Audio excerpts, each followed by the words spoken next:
Problem is with clay, when you're sculpting something small, all you do is you bump your tool into it and it changes the look of it by accident, right away. So I recommend the Shoestring because it's got no sulfur in it. They made all the clays now, they're much more user-friendly. The problem with the sulfur was, if you were to make a rubber mold using silicone or some other flexible material, the sulfur would get into the rubber and it would just turn the surface to mush. And we never knew why, and we found out later. We made a mold and already made an appliance that we'll put on Steve. In the meantime, I'm just going to show you just how quick and easy it is to do. All right, we're going to make a missing eye, like what Ty is wearing. So, if you have a model that's too dry and the clay won't stick to it, if you add a light coat of Vaseline to it, rub off the excess Vaseline, it creates a little bit of stickiness that helps hold it to it.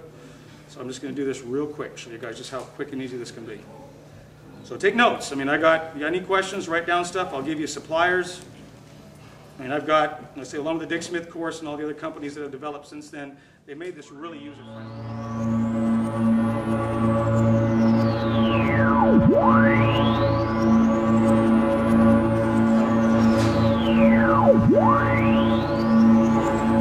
So you see the sponge or alcohol swab, something like that, and you see how it just kind of melts it off? Can you see it, Ty? Yeah. Turn it towards you. Okay, cool. This is great. I'm glad you got, thank you so much for getting the camera going. I appreciate it. We were really worried about that. They said, no, you don't have any prep time to set up. Like, what do you mean? It's like, no prep time. Okay, so we rub off all the excess so it blends right onto this flesh. Now, go back to your sculpting tool. I recommend wire sculpting tools that remove clay. Using the backs of brushes, pushing clay aside and stuff really doesn't do it. You need something that actually removes the clay. So you can buy these type of tools at any art store. If you go online, Shoestring makes a whole line of sculpting tools that goes with their clays, so you can get really nice tight sculpting. Right now what I'm going to do is, I'm going to go in, and I'm going to dig out where his eye hole would be.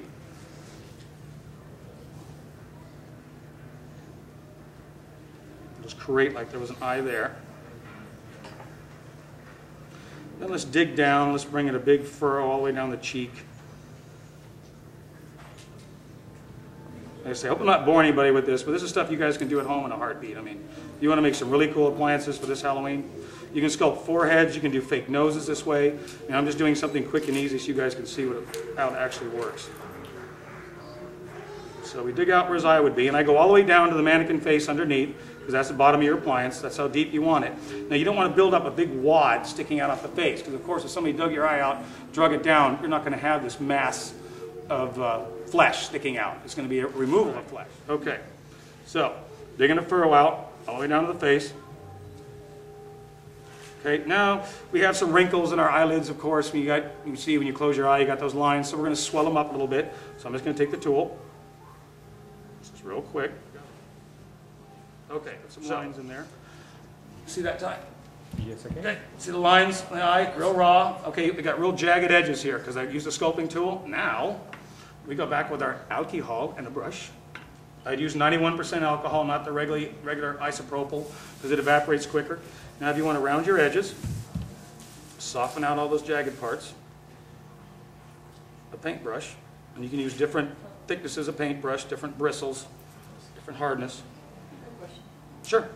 I've heard that you can accomplish the same thing with mineral spirits? Yeah, mineral spirits though also doesn't evaporate, it leaves an oil.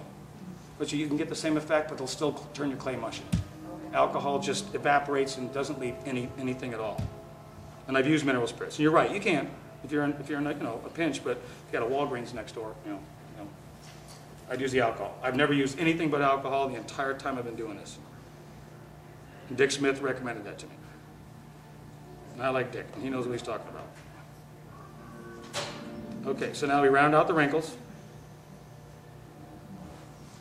So now it's not quite so jagged.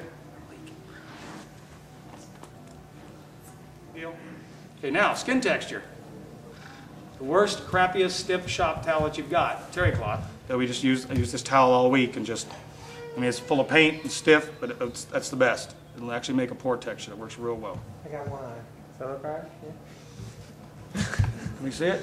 See the texture? Let's see it. A little bit of texture. Okay. Push on the edge here. Kind of close it up a little bit. Like I say, you can do this on a nose. You can sculpt the whole nose area, blend the edges off. Not a big deal.